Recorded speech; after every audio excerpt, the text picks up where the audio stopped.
দুই প্রকার নারীদের রোজা আল্লাহ কখনোই কবুল করবেন না। এরা সারাদিন না খেয়ে কষ্ট করে রোজা রাখবে, বিনিময়ে আল্লাহ পাক তাদেরকে কোনো প্রতিদান দিবেন না। মেয়েরা কিন্তু পুরুষের তুলনায় বেশি রোজা রাখে, মেয়েরা পুরুষের তুলনায় বেশি নামাজ পড়ে, ধর্মের দিক থেকে মেয়েরা কিন্তু পুরুষের দিক থেকে অনেক আগায় আছে। কিন্তু শুধুমাত্র সঠিক তরিকাটা না জানার কারণে, সামান্য ছোট্ট ছোট্ট ভুল হওয়ার কারণে তাদের সব আমলগুলো বরবাদ হয়ে যাচ্ছে। এজন্য নবী বুখারীর বর্ণনায় বলছেন, উরিতুন নারা ফাইদা আকতারু আহলিহা নিসাউ ইয়াকফুর, আমি অধিকাংশ নারীদের স্থান দেখেছি জাহান্নামে, অধিকাংশ নারীরা জাহান্নামে চলে গেছে। দুই প্রকার নারীদের রোজা কবুল হয় না। তার মধ্যে প্রথম নম্বর, এক নম্বরে নবীজি বলেন, যারা স্বামীর অবাধ্য স্ত্রী, ওয়াকফুরনাল আশিরা, যারা স্বামীর অবাধ্য স্ত্রী, এদের উপরে আল্লাহ পাকের লানত থাকে সর্বসময়, নবীজির লানত থাকে, ফেরেশতাদের লানত থাকে। এরা যত ইবাদত করুক আল্লাহ কোনো ইবাদত তাদের কবুল করেন না। নবীজি সাল্লাল্লাহু আলাইহি ওয়াসাল্লাম বলেন, যাদের উপরে নারাজ রয়েছে স্বামী বৈধ কারণে, এরা যখন কবরে যাবে, এরা যখন হাসরের মাঠে উঠবে, মিজানের পাল্লায় যখন তাদের আমলনামাটা মাপ দেওয়া হবে, দেখা হবে একদম জিরো, তাদের কোনো আমলনামাটা আল্লাহ পাক কবুল করেন নাই। অথচ পাহাড় সমপরিমাণ সওয়াব তারা ইনকাম করেছিল।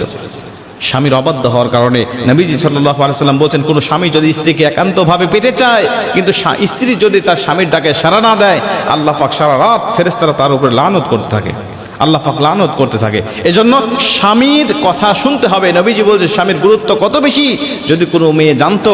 আর আমি নবীজি যদি আল্লাহর পরে কাউকে সেজদা দেওয়া জায়েজ হতো, বলে দিতাম প্রতিটা স্ত্রীকে তার স্বামীকে যেন সেজদা দেয়।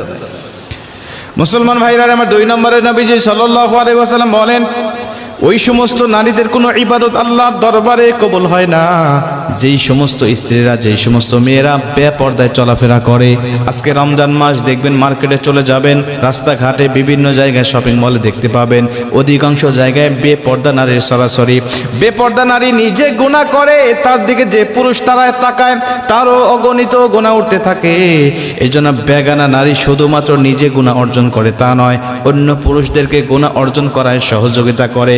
অন্য পুরুষ গুনাহ করে যত গুনাহ ইনকাম করতে থাকে, ওর একটি পার্সেন্টেজ আল্লাহ পাক ওই মহিলার আমল নামায় দান করতে থাকে। বেপর্দা নারী যারা, এদেরকে দেখে অন্য পুরুষের রোজা হালকা হবে, অন্য পুরুষের আমল নষ্ট হবে, অন্য পুরুষের চরিত্র নষ্ট হবে।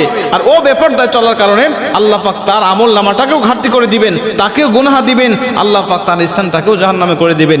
এরা অনেক সওয়াব ইনকাম করেছে, অনেক নফল নামাজ পড়েছে, অনেক ফরজ রোজার পাশাপাশি নফল রোজাও রেখেছে, কিন্তু বিনিময়ে তাদের আমল নামাটা জিরো হয়ে থাকবে। কেন? সে নিজে বেপরদায় চলাফেরা করেছে, নিজে গুনাহ করেছে এবং অন্যকে গুনাহ অর্জন করাতে সে সহযোগিতা করেছে।